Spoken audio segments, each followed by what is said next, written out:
If you think you could never be vegan, you're in the right place. And if you think there's something big out there that you'd really like to do, but it's probably too late, you're also in the right place. My name's Michelle Olander. I think there's never been a more important time to move in a vegan direction. So I'm here every week to cheer you on as you veg your best. Episode 195, Plant Docs, Prescribing Food as Medicine.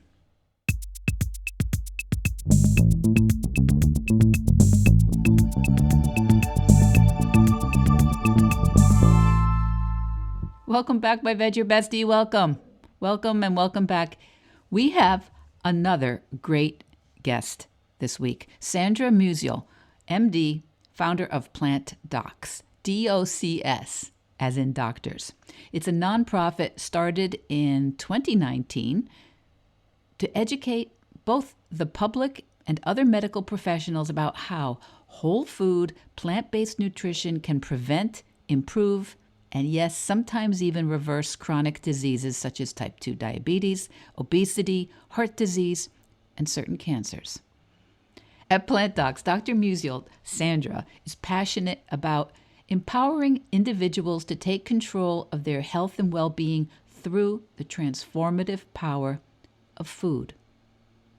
At Plant Docs, physician-designed programs offer high-quality, evidence-based education to people seeking to improve their overall health and vitality using unprocessed, plant-based nutrition to prevent, improve, and reverse chronic diseases. And you're going to hear how this initiative, this new process came to Dr. Musial after 30 years in traditional healthcare. And that's because Dr. Musial did not see enough being done to get to the root of so many preventable chronic conditions. You're also going to hear the story that I love, how as a young woman with an undergraduate degree in nutrition, Sandra assumed that medicine was just not a career compatible with having a family until she met a woman physician who became the evidence she needed. I love that story because honestly, that is what we all need along the way here, right? And it's what I try and do at Veg Your Best. Bring you a little evidence each week, drip, drip, drip, that not only moving in a plant-based or vegan direction is possible, pivoting your career to advocate for animal welfare or health or the environment, these things are possible no matter your age. So, enough intro. Dr. Musial from plantdocs.com is going to really inspire you, I think, this week, no matter where you are in your vegan journey. Dr. Sandra Musial from Plant Docs in Providence. Welcome to Veg Your Best. Thank you. Thanks for having me. Well, it's a delight to have you. We were just catching up on Rhode Island. It may be the smallest state, but I don't know everybody in Rhode Island. And I'm only here about maybe half of the year. But Providence has become a plant-based city in many, many ways, much more so than cities 2, 3, 5 times their size. And tell me a little bit about what Plant Docs is. Well, Plant Docs is a nonprofit organization that I co-founded in 2019 out of a passion to help people use nutrition and food as medicine. So I had been in the medical, traditional healthcare system for 30 years, and I just saw not enough being done in regards to nutrition, especially with regards to chronic disease. So that is where Plant Docs came from. And so the genesis of Plant Docs is you completely changed your practice and the way you work about 4 or 5 years ago, correct? Correct. Okay. So tell me what brought you to this point? Well, that kind of goes back to the story, but do you want me to go back there? No, go ahead. Yeah, the story. I love a reinvention story. I think so many of my listeners are very fascinated at how at 40 or 50 or later, people can go, oh, you know what? I'm not doing what I thought I would be doing. Right.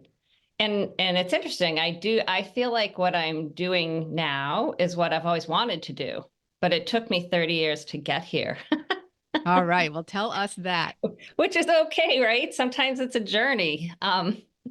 So I started in nutrition as an undergraduate, and that kind of has a little backstory too. My uncle died of a heart attack when I was very young, and it was my father's brother, and it really motivated him to take a dive into why he had a heart attack, what are the risks, and how can he minimize his own risks. So as a family, we became much more aware of the food that we ate. And my dad, he's an engineer, right? He's not even in the medical field, but he's very analytical. So he was like, no more red meat, no more frying food in 3 inches of oil.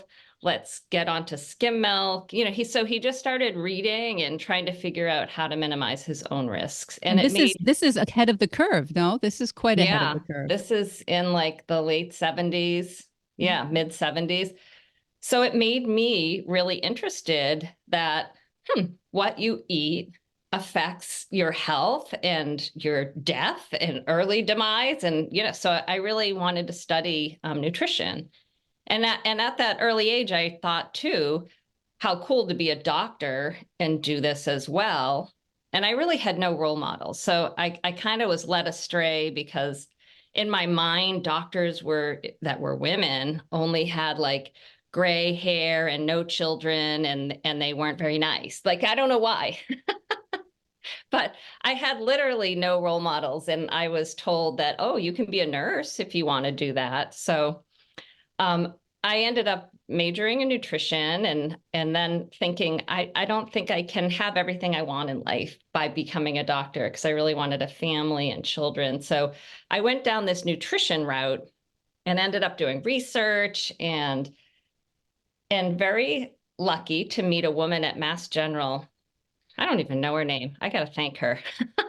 She was this amazing role model. She had 4 children. She was doing research. She was seeing patients. And I thought, okay, this is it. That's all I needed was like a vision of where I could go and how do I get there. And so that's what I did. I applied to medical school. And at that time, there was no lifestyle medicine. There was no food as medicine. There was no whole food, plant-based nutrition. So I think that all would have really appealed to me, and I would have just jumped right in. But I fell in love with the pediatric population and became a pediatrician and went down this kind of path of traditional residency in pediatrics. I worked in a private practice for 13 years. I got really into breastfeeding, nutrition, became a lactation consultant. Really, and I was really into nutrition in regards to children and childhood obesity. And then my next move was into the teaching programs at Brown University's medical school, where the medical students and the pediatric residents train. It was the same place I had trained at Hasbro Children's Hospital in Providence, Rhode Island. And so there I got to do more education. And with Dr. Corcoran, we started a pediatric obesity clinic, and I got board certified in obesity medicine, which was like 80% adult information and 20% kids about. So I started feeling like interested in the adult aspect of medicine. And one of my close, dear friends just died of a heart attack.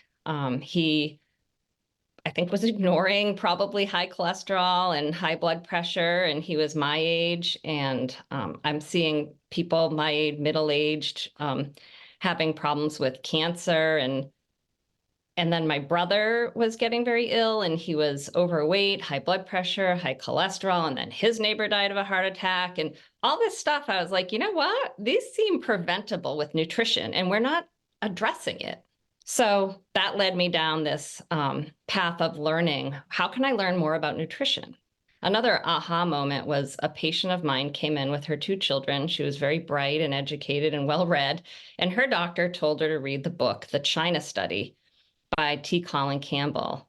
And I hadn't heard of it. And she said, she's telling me not to give my children milk, cow's milk, that it's bad for them. And this was new to me. And I'm thinking, I've done all this education, and that's not what I was taught. And so where's the discrepancy? Where can I get more information? I want to be providing accurate, up-to-date information to all of my patients.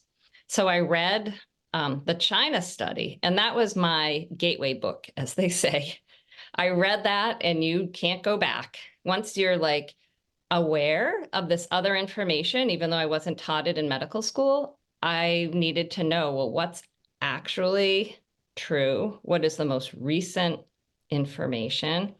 So I read a million books and did the eCornell plant-based nutrition course, attended conferences, and, and it started to snowball, and I was like, this is fascinating. So I shared this information with my brother, and his neighbor had just died of a heart attack. And he, in like one flight, he pulled out the China study on the flight. And he said by the time he landed in Florida, he was convinced. He hadn't even got through like a couple chapters, and he was like, that's it.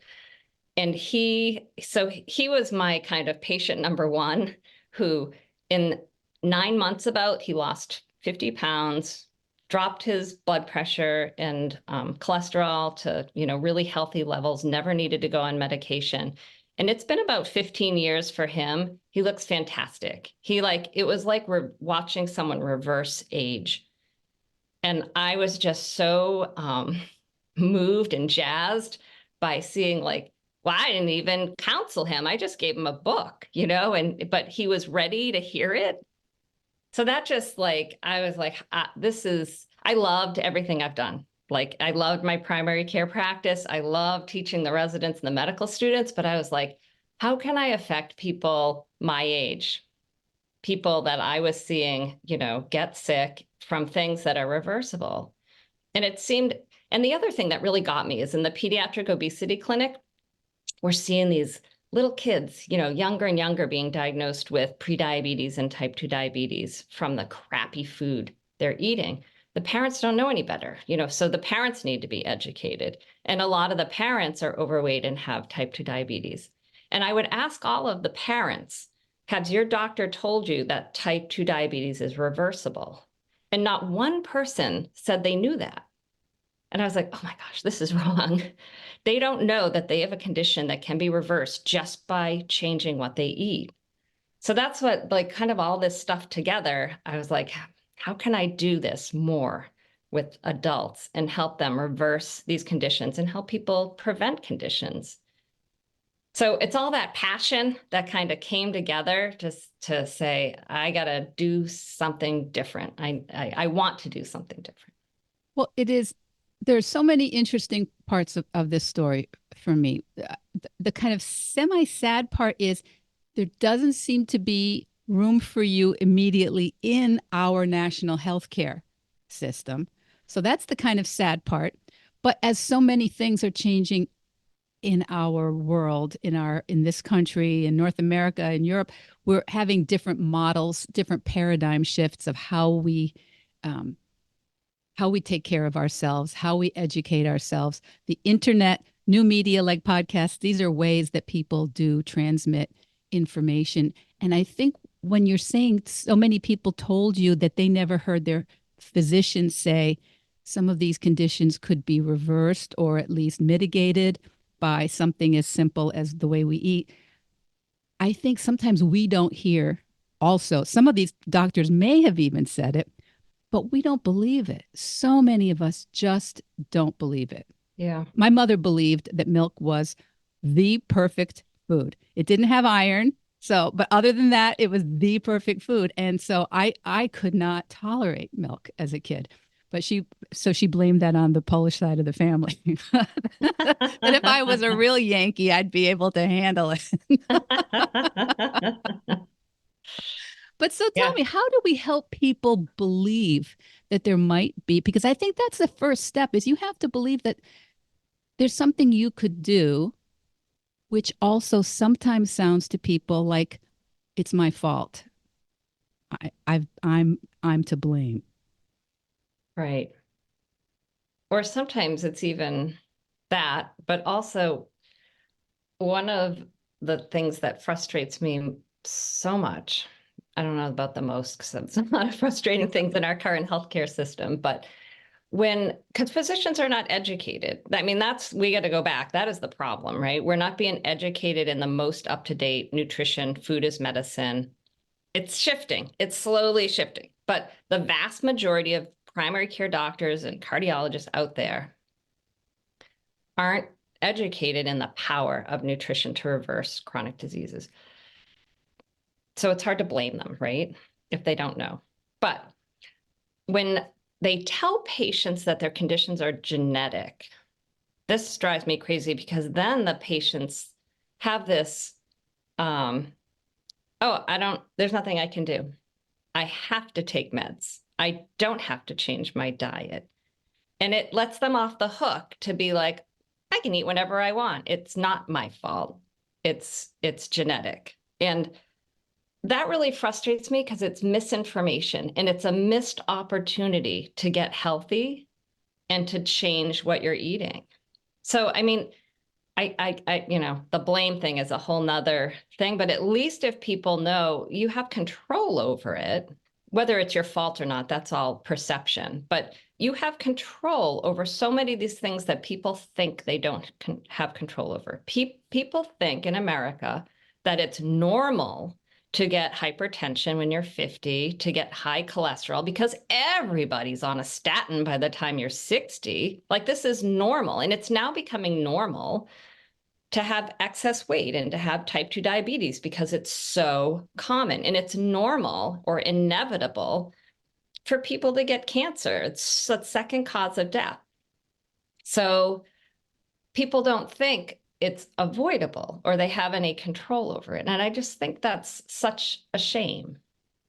And I have people that come to me for one-on-one consults. I had a woman the other day, she came and she sat down and she just started crying because she's like, nobody does what you do. And oh my God, you understand it. And I'm like, this is so sad that she spent her whole life trying to get a doctor to understand that food matters. And she was just so moved. It moves me too. Well, it is. It is a very dispiriting, demoralizing situation when there's so many of us. We have a population that so many of us are moving towards my age and older now. And to think that that we could stay mobile and healthy and active and engaged a little bit longer, but they're keeping us alive longer, but are they keeping us alive longer? So one of the things I'm hearing you say is that people want this information, but if we have an 8-minute primary care provider consult, we're not going to get what we get with somebody like in your situation with the kind of, it's kind of a concierge style program, but without the concierge kind of classic price. Well, most doctors just don't know, right? They're just not educated. So 8 minutes or not, they're not informing the patient. So I'm defending doctors too much, maybe. Yeah.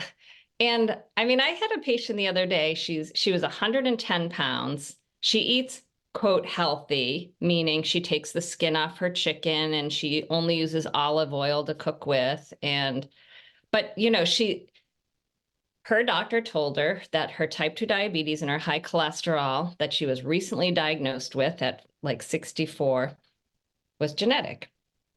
Look at you. You're healthy. You go hiking in the Catskills and you don't eat Kentucky Fried Chicken. So fortunately, her brother lives in Providence and he had done my program. And so he called me and said, would you see my sister? And this was like during COVID and, we hadn't been doing remote programming yet. And so she was my first remote participant. She was the only one doing it remote and everyone else was live. And she, in 1 month, she reversed her type 2 diabetes and dropped her LDL 60 points by changing up her diet. small changes, but significant changes. And so that I think that's a shame, when people don't know or are just told like it's genetic, just go on the meds. And this has become just normal medicine. Yeah. Well, I've always said I can face anything but a consent form. And the consent, it's almost like we should have consent forms for these sorts of, they've become standard medications, the statins and the blood pressure medications.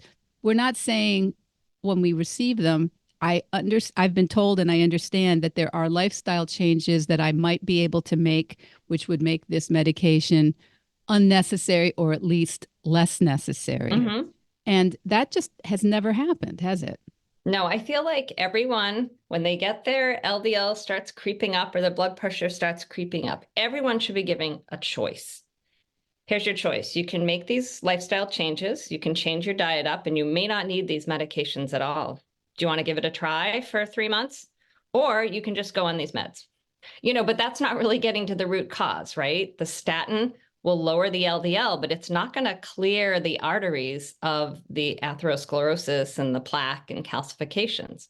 The change in diet is going to do that. So even if they do choose the medication, they still should change their diet up to try to prevent it from worsening and to try to reverse the condition, to improve it. And that's like a whole nother topic, like with Ozempic, these GLP-1s, like this is a treatment to help lose a little bit of weight, but it's not getting at the root cause. So even if people do choose to go on a medicine like that, they still should be making healthy changes in their diet. And I do, this is a free society. Some people want to keep eating their bacon cheeseburgers on a croissant every single day of their life, and they know they're going to die a little bit earlier as a result of it, and they just want to take the meds. That's fine. But I want people to know that they have a choice. There's an option. And there's lots of people out there that want that would choose the food if they knew it was an option. I think that's the most important thing, is because I feel like 15, 20 years ago, people said, Michelle, don't you think if diet and lifestyle could make a change, my doctor would have said so? I mean, I heard that all the time, once upon a time. I think it's getting a little bit less ubiquitous, that answer, that feeling that it's not even come up. So at least if everybody knows it's worth a try, we can't make them try, and there's no reason why we should. But it would be sad if nobody knew this, that they could. Now, the other reason is we have certain tiers of our society have more privilege in terms of time and energy and access and support. Access to information. Yeah. And also the support to do it. Yeah. So that's where Plant Docs comes in. Good. Tell me everything. So when people get to that point, and I call them early adopters, like it's kind of a business term where there's like a new innovation, and the masses aren't ready for that new innovation. But there's these people, the early adopters, that think outside of the box, maybe are a little more independent thinkers. They're more willing to try something new. Those are the people that are finding me, and the few fortunate ones that have really well-informed physicians that are referring to Plant Docs. But these are the people that, they're a little, like you said, they're a little more privileged. They're educated, they have access to information, and they're like, oh, I just had a heart attack. I'm in the hospital. I was served a hamburger. Something is not right here. And then they Google, how do I reverse heart disease? And they find, oh, whole food, plant-based nutrition. What's that? And then they go down, Googling, and they find Plant Docs. Oh, you teach people to reverse heart disease with a whole food, plant-based diet? And then they find me. Or, they come to a veg fast. But usually, like, those are the people, too, that are interested in plant-based eating, or they've heard about it. So I left mainstream medicine to create a place where people can be successful in transitioning to a whole food plant-based diet, or at least move in that direction. So, and then this is the other thing I just want to clear up. A lot of people say, oh, I'm not ready to go plant-based. like like it's a black and white thing. And it's like, okay, you're already eating plants now. Do you ever have a salad? Do you ever have broccoli? Do you ever have rice? Like it's not like a black and white thing. It's like a spectrum of food. There's like all this really crappy food out there that is causing inflammation and disease, like processed animal products, refined grains, and then packaged ultra processed foods.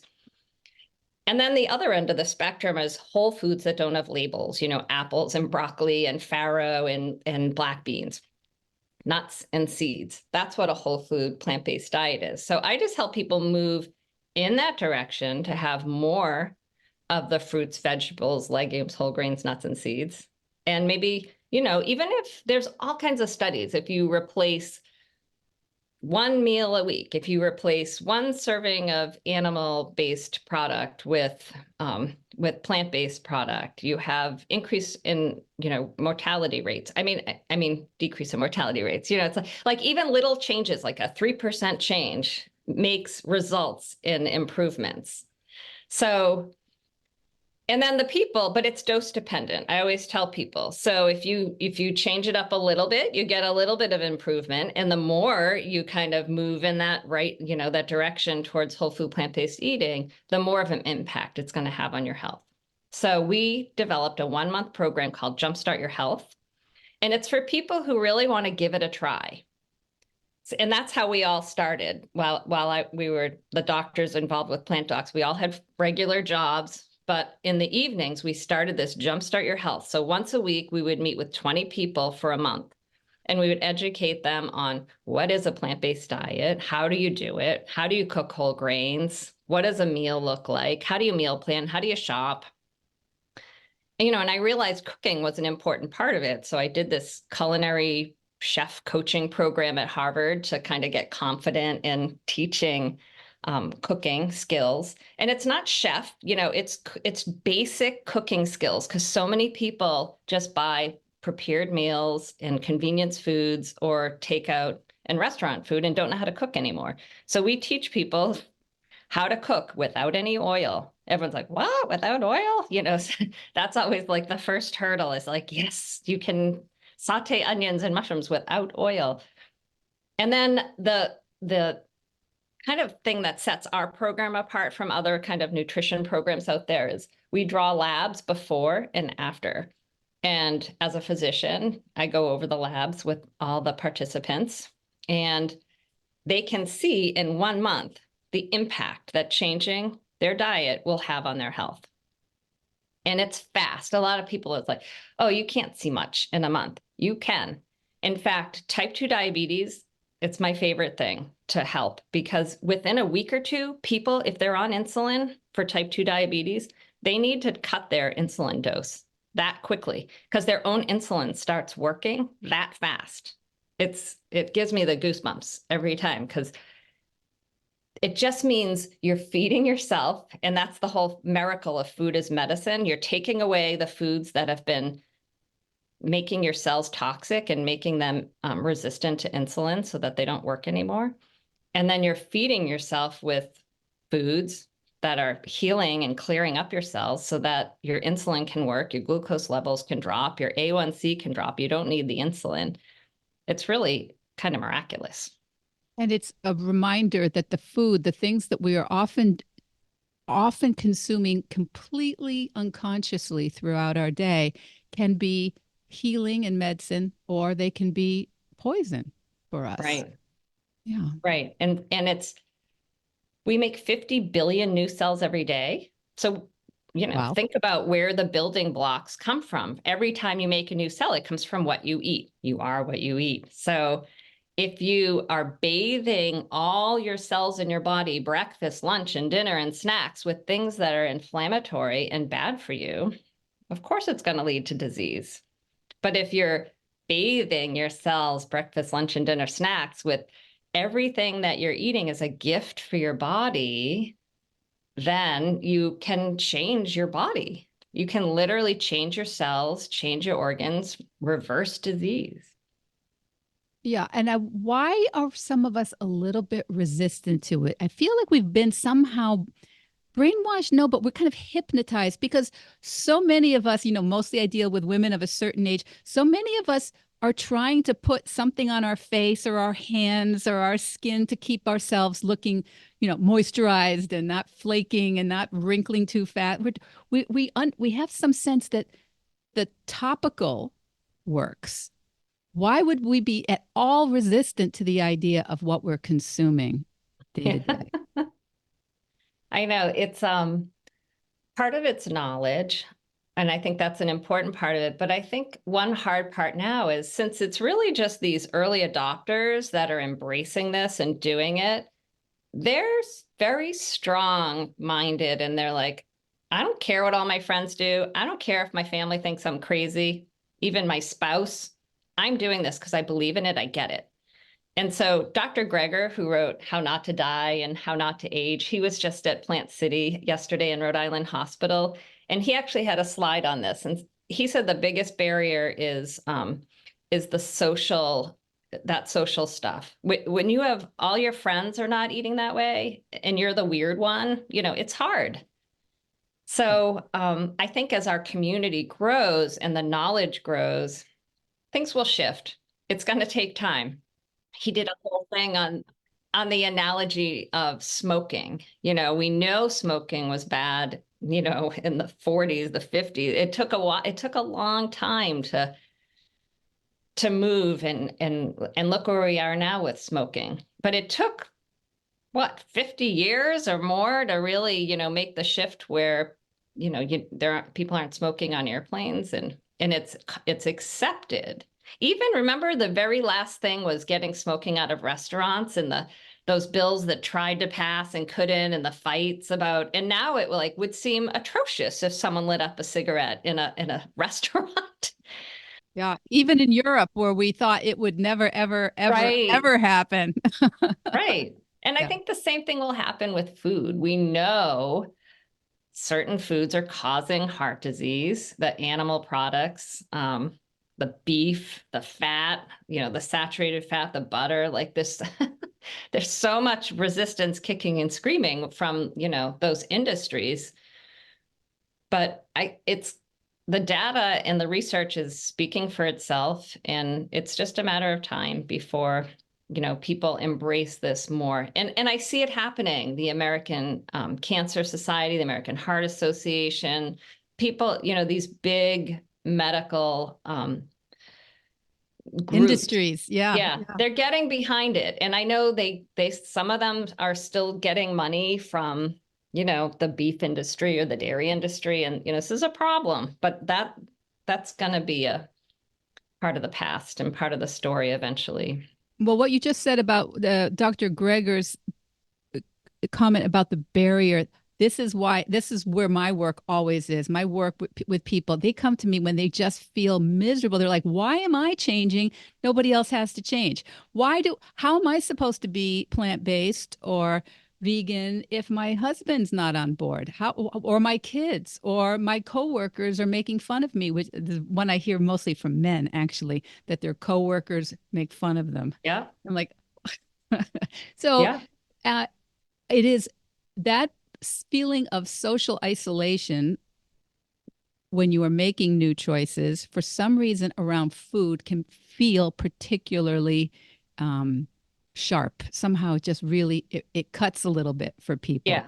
So a few solutions. We, at Plant Docs, it started with these Jumpstarts. And I just want to say too, while I'm thinking of it, we've been collecting data from the very beginning, and we just submitted a paper for publication last week on the first 10 Jumpstarts that we ever did and the incredible results we saw with the drop in blood pressure, weight, A1C, and LDL, and an inflammatory marker, HSCRP. So once that's published, I'll be really excited to kind of share that.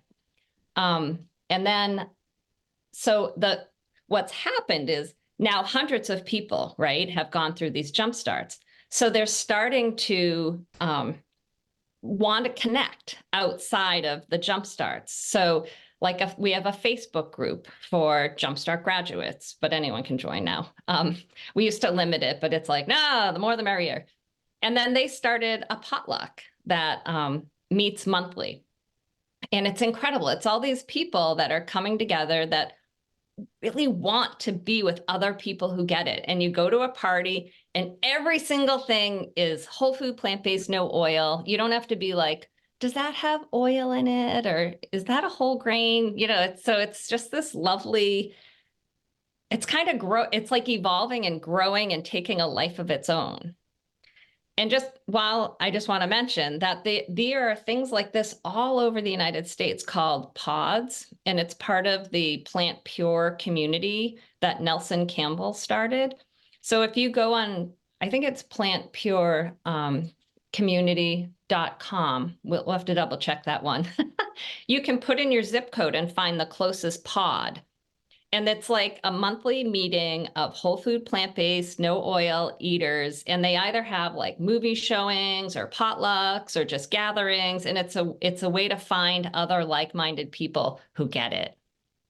That's a great thing for us to remind everybody about. That is great. I'm going to make sure that we put that in the show notes so people can find that, because I think I'm a little bit of a lone ranger, and I sometimes forget how people really love community around some of these changes. And they might not feel that community with their family, or their neighbors on either side, or their cubicle mates at work. But to go out for that would be very nice and very validating for people, because this is how it trickles away, right? Somebody goes, "Oh, wait, weren't you in hospital with such and such a problem?" And they're, "Yeah, well, I kind of got that dialed in with some changes in my food, some changes in my lifestyle." And people are fascinated, and it goes to the next and the next and the next. Yeah. And sometimes people bring their friends that are, what is it? What, you look really good. Like, what are you doing? Well, come to the next potluck, and so then they learn a little more about it. And then we also have online remote cooking classes to keep people interested and to kind of teach a new kind of ethnic cuisine, maybe applied to whole food, plant-based eating. So I will tell you that we just had one in June, and I had a Chinese American medical student from Brown who led the class and did this recipe from his grandmother. It was a kind of whole grain noodle dish with vegetables and then some kind of Asian pickles that his mom made. So it was really great. And the next one's in July. I'm sorry. The next one, that was in April. The next one's in May. May 19th is coming up, and we're going to do a green goddess dinner celebrating the spring vegetables of spinach, asparagus, there's like 4 different vegetables in it. And then we make this green goddess dressing out of a bunch of herbs. And the way I do my classes, they're remote. And then I send everyone the ingredients and kind of what you need to do to prep ahead of time, which is usually not much, because the whole point is I want to show people how easy it is to cook fresh, healthy foods from scratch. So I cook at a pace that any normal cook cooks. It's not like fast, nothing's like, and we do it together and it's really informal. People ask questions like, why are you cutting your broccoli that way? Or, can you slow down? I'm not quite done with my broccoli. And then we'll talk. And then I always do a little PowerPoint. And the theme of it is healthy aging and longevity this year. So I always talk about what it is about the ingredients that are so healthy. Why are they food as medicine? And what are they doing to help with longevity? And then I add in, like this one, we're talking about bone health, because people are often worried about calcium and bone mineralization on a plant-based diet. So we're going to address that. That's an important thing for people in our age group, to make sure that we are using what is evidence-based to help support our bone health and all these areas. So, and it's very important. I had introduced you as being a Rhode Islander, but you do not have to be local or from Rhode Island or have any connection. We can reach out to you at plantdocs.com, regardless of where we are. Correct. The Jumpstarts can be done remotely from anywhere in the country. The cooking classes are all only remote. And then I also do consultations that are not medical, but nutrition, like strictly about how to do a whole food plant-based diet to, reverse diseases. I don't like start medicines or stop medicines. I can't be your primary care doctor, but I can help you be successful So a lot of people will do 1 to 4 consults to kind of get on track. Some people meet with me twice a year to just make sure they're like accountability and answer questions. Now, Yeah. your Jumpstart, you told me your Jumpstart, you're in the middle of one now, the 1 month program. You've got one coming up in the fall, correct? September? Yep. So the next one that will start will be in September and then November. And we're changing it up a little bit based on feedback. We're constantly like evolving it, try to make it better and better, but it's a really awesome program. So it's going to be 5 weeks instead of 4 because people felt like it wasn't quite long enough. And we switched our model from like education and cooking at every class to some classes that are just educational and some classes that are just cooking. And we wanted to make it the option of being fully remote so people can do it from anywhere in the country. So the first, third, and fifth class in September will be educational. The second and fourth are fully cooking. We make a breakfast, lunch, and a dinner and a yummy sauce or dressing that's oil-free, because that's like an important part of delicious plant-based cooking is getting like yummy sauces that are healthy. And if you think about sauces, most of them are like cream-based or oil-based and dressings, and it doesn't have to be that way. So we teach you how to do that in a very healthy way. And then we do the labs before and after. And the Jumpstarts also include a shop with a doc that can be done remotely or in person. We meet at a supermarket. We go over reading labels and favorite brands and answer everyone's questions. It also includes an exercise class and talking about the importance of exercise in well-being and just a healthy lifestyle. And we also sprinkle in meditation, mindfulness activities at every one. So it's holistic. It's not just one thing that you have to change. Yeah. We have to, like live our lives in a way that's helping us. Yeah. It's a lifestyle. It's not a diet. It's not a fad. It's a new way to kind of approach wellness in a healthy, just informed, mindful way. So there's no calorie counting or carb counting or protein counting, or you don't have to count anything. If you just, we have like a few tools we use to kind of keep track of making sure you're getting your calcium and your iron and your protein. Everyone's obsessed with protein. You don't need protein powders or anything. You get plenty of protein on a whole food plant-based diet. And making sure you get the healthy fats in, like the avocados and the chia seeds or ground flax seeds.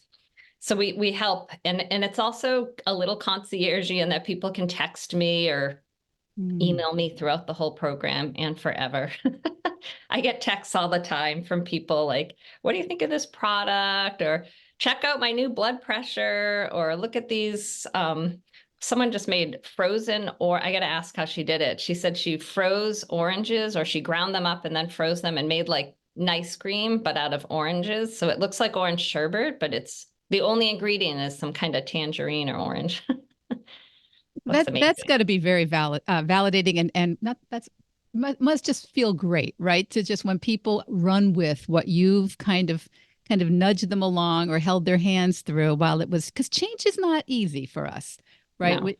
We're human beings. The reason we've adapted so well is because we do well with automatizing our behaviors. And okay, that didn't kill me, so I'll keep doing that. Yeah, and that's what keeps me going is that feedback, honestly, because sometimes I'm not getting reimbursed from any insurance companies. You know, nobody is embracing this on a kind of hospital level. We would literally put cardiologists and hospitals out of business if everybody did this. So there's very little incentive for them to back this, where the pharmaceutical companies are the opposite. So yeah, I'm fighting like against all these big business pharmaceuticals and big food industries. And sometimes I just want to give up because like, you know, I feel like I'm the only one doing this sometimes. And I'm not making much money at all because it's a nonprofit and I have it structured to just try to keep the business afloat right now. So it gets discouraging. But what keeps me going is when I hear back from a patient And they're like, they came into the Jumpstart with a blood pressure of 200 over 100. And then 3 months later, they send me their blood pressure cuff showing 112 over 70 with no medication. I'm like, I can't give up. Well, you said at the beginning that you ran into a woman physician at MGH who was the evidence you needed to see, the proof, kind of the social proof that you could be a mom and have a real life and a family and still be a physician. I think it's wonderful you're offering this evidence to other physicians, maybe that there are different ways that they can serve their population, and also get maybe more of that. I find that most physicians I talk to are not getting the warm fuzzies that they hoped they would get through their profession. They're Yeah. not feeling that validation because they are really on a treadmill. Yeah. I'm glad you said that, because if there's any doctors listening, there's this American College of Lifestyle Medicine, the ACLM, and it's a fairly new branch of medicine where you can be board certified in lifestyle medicine. And then they've done studies, and there's evidence to show that physicians who make this switch over to lifestyle medicine are so much happier and fulfilled in the work that they do. And they don't necessarily make as much, but this is what's important. This is why most of us went into medicine. Yeah. Yeah, people didn't go into medicine to just make money because it's just too much work, too much studying, too much work. I'm sure they would like to be compensated. I'm sure you would love to be compensated for the years and the expertise that you have. But how could we help make you feel better, even if we're not going to work with? We can go to the website, right? Plantdocs.com. Yeah, sign up for our newsletter. Okay. And the newsletter gives you like a really great recipe every month. If there's speakers coming to Providence, we just had Dr. Greger yesterday come to Plant City and Rhode Island Hospital. And it will also tell you when our next cooking class is and our next Jumpstart. Also, I would love to have more people follow on Instagram and Facebook, which is Plant Docs. I also have a YouTube channel called Plant Docs. I make very amateur movies, but show you how simple it can be to cook things that may be foreign to you, like borscht, which is beet soup, for example. But they're super heart healthy, the greens, the stems, and the beets. And yeah, help build our community. That'd be the best thing. That's something I know we can do. And I think sometimes people think, oh, well, that's not really that helpful. No, it's really helpful to us when people follow and share the Instagram and comment and maybe sign up for the newsletters. And invite other people that could really benefit from whole food plant-based diet. I mean, if you know someone with high blood pressure, someone who's on a statin and is struggling with neck pain from the side effects, or I can help them, and type 2 diabetes, and people with cancer diagnoses. I didn't mention this, but I did a whole research thing on food related to cancer and the most powerful anti-cancer foods. And I do have a program that's a 4-week program for cancer, people who either are high risk for cancer or have had a cancer diagnosis in the past. And a lot of the oncologists tell their patients that the food they eat doesn't really matter. And I think that's a shame. So I started this program that's available. Once I get enough people, I'll run it. So I'm really passionate about that too. Good. There was a book I heard you mentioning, in fact, about cancer and nutrition. Would you remind me what that book is? Foods to Fight Cancer. Foods to Fight Cancer. Yes. By Richard Beliveau. Yeah, that's one I made a comment on my list here to ask you what it was, because I missed the name and I heard you talking about it somewhere else. Yeah, that's an important one. So before you leave, why don't you tell us something we might not be eating nutritionally, something we might not be doing nutritionally that we could put on our list this week if we're not doing it? What's something? I think leafy greens are one of the most important vegetables to try to eat twice a day. Not just once a day, to really try to get in, because of the impact they have on our health, our heart health, our cellular function.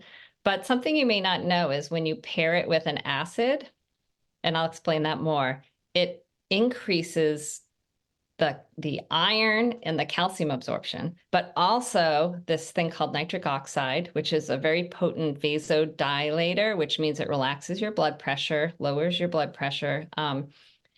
So examples are like if you make kale, to sprinkle a little balsamic vinegar on it, or to put lemon on your collard greens, or to pair it with tomatoes, which we often do naturally anyway. If you make a salad with a bunch of leafy greens, we add tomatoes, and often the salad dressing has a vinaigrette made from citrus or vinegar. But it's that acid combo with the greens that's really powerful. Food as medicine. All right, everybody, that's what we're doing. That's what we're doing this week. That's one thing. And I'm sure there are a couple 100,000 other things we could be doing. So we're going to follow Dr. Musial at plantdocs.com. And it's also Plant Docs on Instagram, right? And so we have our work cut out for us. Thank you so much, Sandra. Dr. Musial, thank you so much for being here. Hope to see you in Rhode Island in the next few months. Fun conversations. Thank you. So what did you think about Dr. Sandra Musial? Honestly, there's a little bit of a bittersweet quality to the idea that to make the kind of impact Dr. Musial knows she can make in people's lives through lifestyle medicine, it so often means stepping a bit outside of our traditional mainstream healthcare system and inventing something. So it's great that it can be done. It's also kind of too bad that it's not more part of our traditional process here. But I think things are changing. So plantdocs.com is where you can find out a lot more about the programs Dr. Musial and her colleagues offer. And on the website, plantdocs.com, you can sign up for her newsletter so that you know when the next speaker or class or program is. And over on Instagram, which I think is a friendly place, don't you?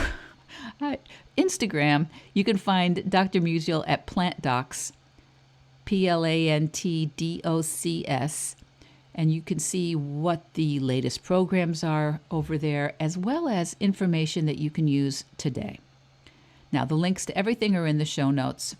And if you are in the U.S., Memorial Day has come and gone. And that means it's summer. It's summer. And a new season is a new set of opportunities and sometimes challenges to make more vegan choices. Remember, I'm here to support you and help you strategize or find resources to make this process not only worthwhile, but something you will always be proud that you decided to take on.